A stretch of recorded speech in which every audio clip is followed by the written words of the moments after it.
إن الحمد لله نحمده ونستعينه ونستغفره ونعوذ بالله من شرور أنفسنا ومن سيئات أعمالنا من يهده الله فلا مضل له ومن يضلل فلا هادي له أشهد أن لا إله إلا الله وحده لا شريك له وأشهد أن محمدا عبده ورسوله يا أيها الذين آمنوا اتقوا الله حق تقاته ولا تموتن إلا وأنتم مسلمون يا أيها الناس اتقوا ربكم الذي خلقكم من نفس واحدة وخلق منها زوجها وبث منهما رجالا كثيرا ونساء واتقوا الله الذي تساءلون به والأرحام إن الله كان عليكم رقيبا يا أيها الذين آمنوا اتقوا الله وقولوا قولا سديدا يصلح لكم أعمالكم ويغفر لكم ذنوبكم ومن يطع الله ورسوله فقد فاز فوزا عظيما أما بعد فإن أصدق الحديث كتاب الله وخير الهدي هدي محمد صلى الله عليه وعلى آله وسلم وشر الأمور محدثاتها فإن كل محدثة بدعة وكل بدعة ضلالة وكل ضلالة في النار. Ma'asyiral muslimin jamaah rahimakumullah. Setiap manusia pasti memiliki keinginan, pasti memiliki cita-cita, memiliki harapan. Akan tetapi tidak semua harapan, semua apa yang kita angan-angankan itu terwujud dalam kehidupan kita. Seseorang yang memiliki anak punya harapan, mudah-mudahan anaknya di depannya, masa depannya bahagia, menjadi anak yang soleh,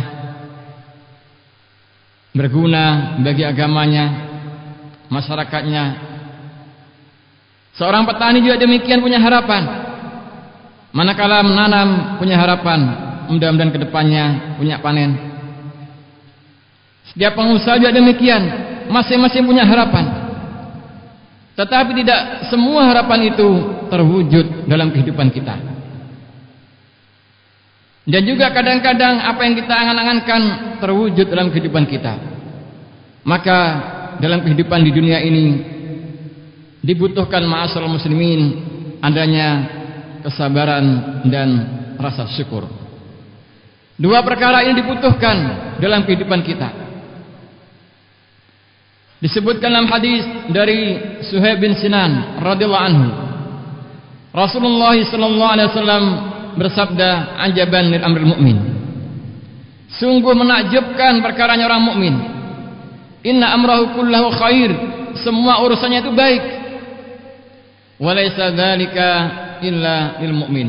Dan itu tidak terjadi kecuali hanya seorang mukmin saja. In asabatu sarra syakar fa kana khairan lah. Kalau dia ditimpa kebaikan, dia bersyukur, maka itu baik baginya. Wa in asabatu syarra wa in asabat dharra sabara fa kana khairan lah. Kalau ditimpa malapetaka, dia sabar, maka itu baik untuknya. Ma'asyiral muslimin jamaah rahimakumullah. Dalam hadis ini Rasulullah SAW mengatakan, ajaban amrul mu'min. Sungguh menakjubkan perkara orang mukmin. Semua urusannya baik. Kita hidup di dunia ini kalau kita beriman semuanya baik. Kadang-kadang kita dapat kebahagiaan, keberuntungan, keberhasilan. Kadang kita mengalami kegagalan. Tetapi kalau itu menimpa seorang mukmin, bukanlah perkara yang membuat dia harus berputus asa. Semuanya baik. Kata Nabi, "Walaysa dzalika illal mu'min." Itu tidak terjadi kecuali hanya orang mukmin saja. Ma'asyiral muslimin jamaah rahimakumullah. Yang ditimpa malapetaka, yang ditimpa kesedihan, itu bukan hanya orang-orang beriman saja. Orang-orang kafir pun juga demikian. Kalau kita saksikan mereka juga ditimpa kesusahan. Bahkan ada kemiskinan di antara mereka. Tetapi kalau itu orang kafir, di dunia ini bukanlah kebaikan.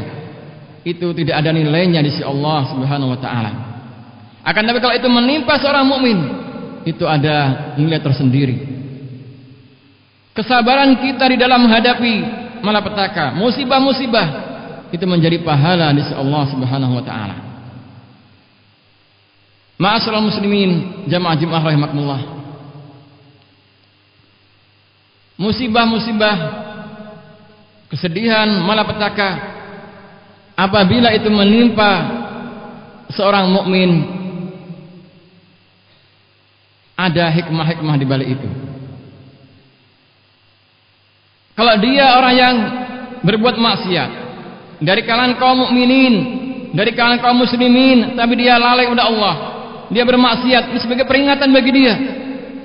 Walanudhiqannahum al-'adzabil adna dunal 'adzabil akbar la'annahum yarji'un. Kami rasakan kepada mereka siksaan sedikit, yang kecil, selain yang besar. Apa tujuannya dari musibah seperti itu? La'allahum yarji'un, barangkali dia mau kembali ke jalan yang benar. Kalau dia orang beriman, terima musibah, dan dia yang termasuk orang yang lalai, barangkali dengan musibah dia menjadi kembali kepada Allah SWT. Tapi kalau ini menimpa orang-orang kafirin, tidak demikian. Walaqad arsalna ila ummamin min qablika fa akhadna bil ba'sa'i wad dharra la'allahum yatadarra'un falaula ija'ahum ba'suna darra'u walakin qasat qulubuhum. Sungguh telah kami utus rasul-rasul kepada kaum-kaum sebelumnya. Kami rasakan, kami timpakan malapetaka, kesengsaraan, agar mereka itu tunduk kembali. Tapi justru mereka ini walaula ija'ahum ba'suna tadarra'u, tidak tadarru', tidak merendah diri, walakin qasat qulubuhum, tapi menjadi keras hatinya. Dengan musibah bukan sadar, tapi tambah semakin menjauh. Kemudian ma'asyiral muslimin, jamaah Jumat rahimakumullah, dengan adanya musibah-musibah yang menimpa kaum muslimin,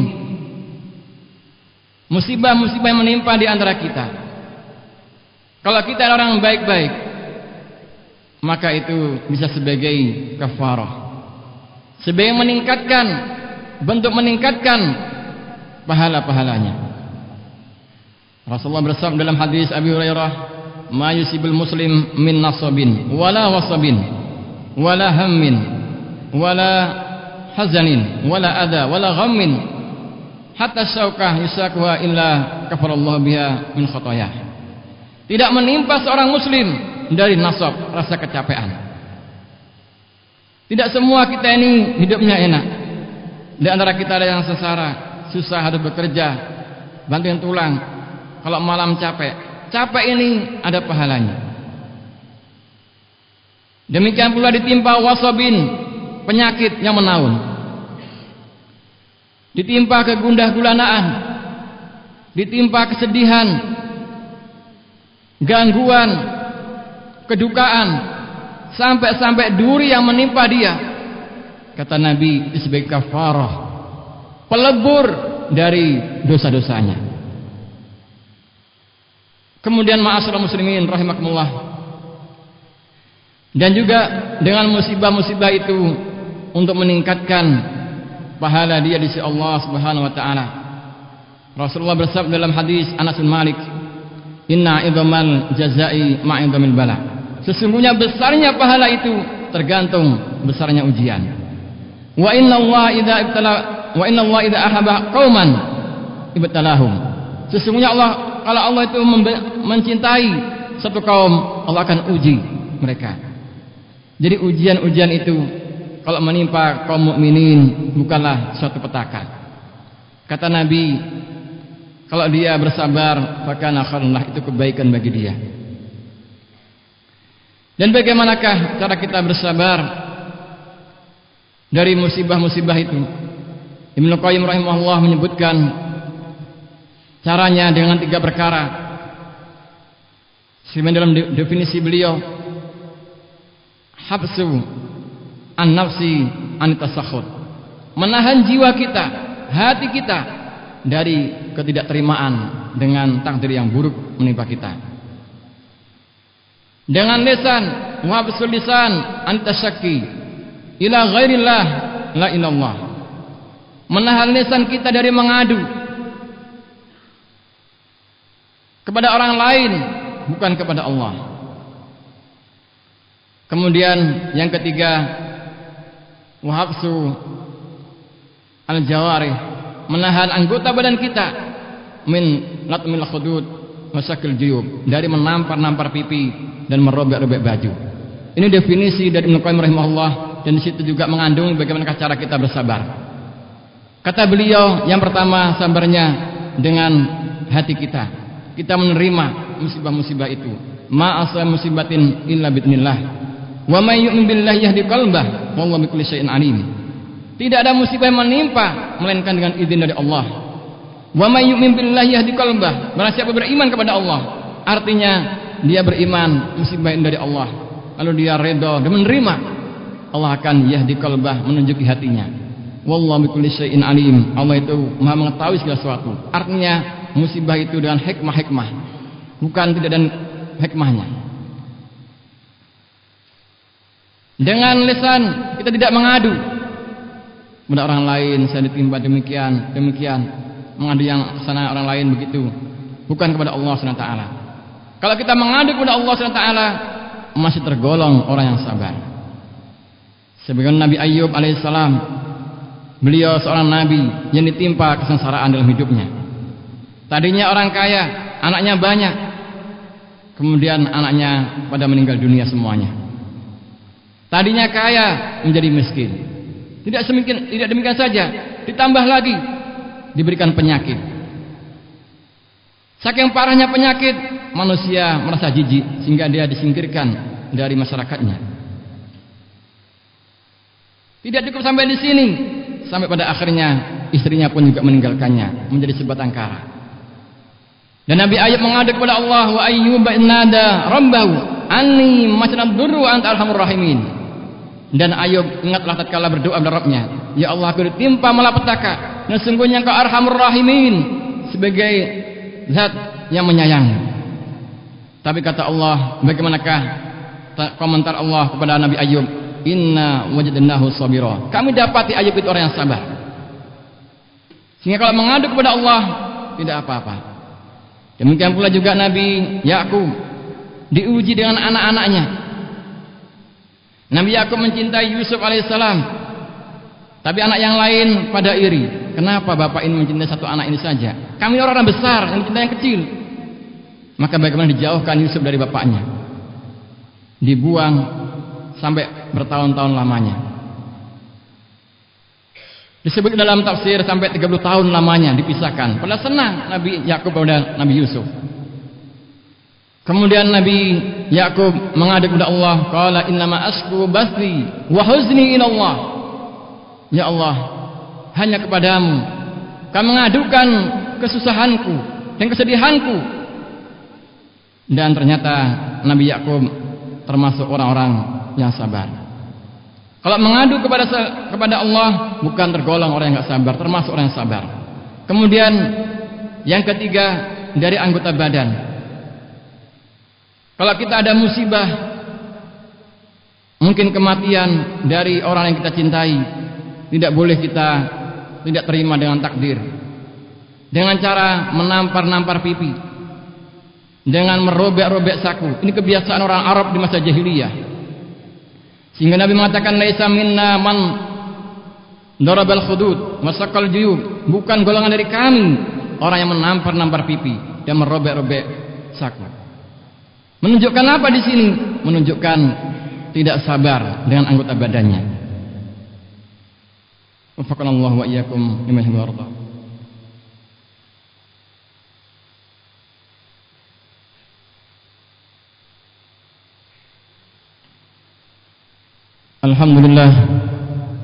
Alhamdulillahirabbil alamin.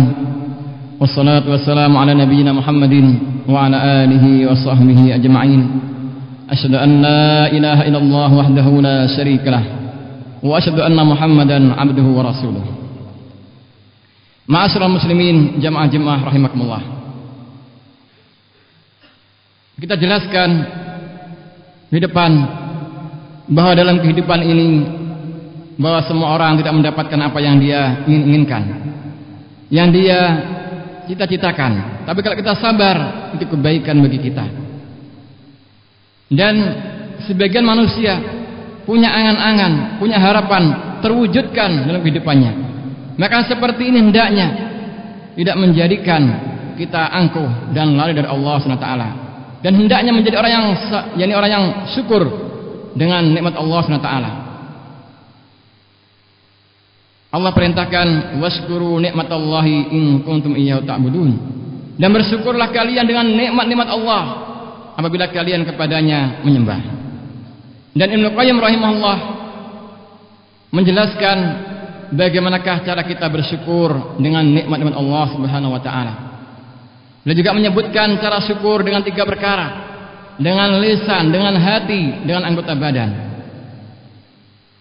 Dengan hati kita mengakui bahwa itu nikmat dari Allah Subhanahu wa taala. Dengan lisan, dengan kita memuji zuhur nikmat Allah ala lisan abdihi sana'an wa i'tirafan. Menampakkan nikmat Allah dengan lisan kita memuji kepada Allah, alhamdulillah. Dan kita mengakui bahwa ini nikmat dari Allah Subhanahu wa taala. Dan dengan anggota badan, dengan kita mentaati yang berikan nikmat yaitu Allah Subhanahu wa taala. Allah menyuruh kita salat, Allah menyuruh kita puasa, kita puasa. Ini bentuk syukur dari nikmat yang Allah berikan kepada kita. Nikmat yang banyak maupun sedikit, semua dibutuhkan rasa syukur dari kita. Dan kita mengetahui dalam sejarah para nabi-nabi, nabi yang paling luar biasa kehidupannya itu Nabi Sulaiman alaihissalam. Beliau seorang raja dan seorang nabi, bisa menundukkan jin-jin, bisa menundukkan angin, bisa berbicara dengan binatang, yang kerajaannya tidak akan ditandingi oleh siapapun sampai nanti hari kiamat. Kemudian Allah mengkisahkan bagaimana hebatnya Nabi Sulaiman ketika Ratu Saba pengen datang ke kerajaan Nabi Sulaiman. Maka Nabi Sulaiman bertanya kepada para pembesarnya, siapa yang mampu mendatangkan singgasana Ratu Saba ke tempat ini? Jin Ifrit mengatakan, kami akan mendatangkan dalam waktu kamu duduk berdiri. Kemudian ada orang yang kasih ilmu mengatakan, saya mampu mendatangkan dalam waktu sekejap. Falamma ra'a mustaqiran indah, ketika Nabi Sulaiman mengetahui istana sudah di sampingnya, apa komentarnya Nabi Sulaiman? Qala hadza min fadli rabbi. Ini merupakan karunia dari Rabbku. Liyabluwani ashkuru am akfur, untuk menguji aku apakah aku termasuk orang yang bersyukur atau kufur. Wa man syakara fa inna syukra nafsi. Siapa yang bersyukur maka dia bersyukur dari dirinya. Wa man kafara fa inna rabbi ghaniyyun karim. Maka siapa yang kufur maka sungguhnya Allah itu maha kaya. Di sini ma'asyiral muslimin rahimakumullah, Nabi Sulaiman walaupun hidupnya luar biasa tetap menjadi hamba yang bersyukur. Dan para anbiya semuanya demikian. Nabi Nuh, innahu kana abdan syakura. Kami dapatkan Nuh itu hamba yang bersyukur. Nabi Ibrahim juga demikian, inna Ibrahim kana ummatan qanitan lillahi hanifa wa lam yakun musyrikin syakira li an'umi. Bersyukur Nabi Ibrahim. Nabi Muhammad juga demikian. Aisyah keheranan, kenapa Nabi terus salat lail sampai bengkak-bengkak kakinya? Kenapa demikian? Kata Nabi, afala uhibbu an akuna abdan syakura. Apakah enggak menyukai aku termasuk hamba yang bersyukur? Demikian para anbiya ma'asyiral muslimin, sebagai kedua kita, contoh kita dalam bersyukur dari nikmat-nikmat Allah Subhanahu wa taala. Kemudian dalam bersyukur kepada Allah Subhanahu wa taala tadi disebutkan dengan 3 perkara, dengan hati, dengan lisan, dengan anggota badan. Dan apabila kita bisa mewujudkan rasa syukur seperti ini, maka itu kembalinya kepada diri kita sendiri. Tetapi kalau kita enggak bersyukur, dan Ibnu Qayyim menyebutkan kenapa manusia tidak bersyukur, di antaranya karena tidak tahu bahwa itu sebuah kenikmatan, sehingga dia enggak bersyukur. Yang kedua, karena dia tahu itu nikmat tapi tidak tahu siapa yang ngasih nikmat, ini juga enggak bersyukur. Yang ketiga, dia tahu ini nikmat dan yang ngasih tahu, yang memberi tahu, tetapi dia mengingkari, juga enggak bersyukur. Yang keempat, orang tahu ini nikmat, yang ngasih nikmat tahu, tetapi kurang terima. Kenapa saya dikasih sedikit sementara si fulan banyak? Ini juga menjadikan kita tidak bersyukur kepada Allah SWT. Sehingga Nabi kita mengatakan, unduru ilam asfala minkum, lihatlah kamu orang di bawah kamu, wala tangduru ila man fawqakum, yang kamu lihat orang yang di atas kamu. Kalau tetangga kita punya demikian, kita lihat yang di bawah kita, bukan terus kenapa demikian, itu kok banyak, ini banyak terus begitu. Maka walaupun kita kaya, tetap tidak akan bersyukur, akan melihat terus yang di atasnya, sehingga merasa kurang dan kurang. Ma'asyiral muslimin, jamaah-jamaah rahimakumullah, demikian khutbah kali ini. Mudah-mudahan kita bisa mewujudkan dua hal ini, yaitu sikap sabar dan syukur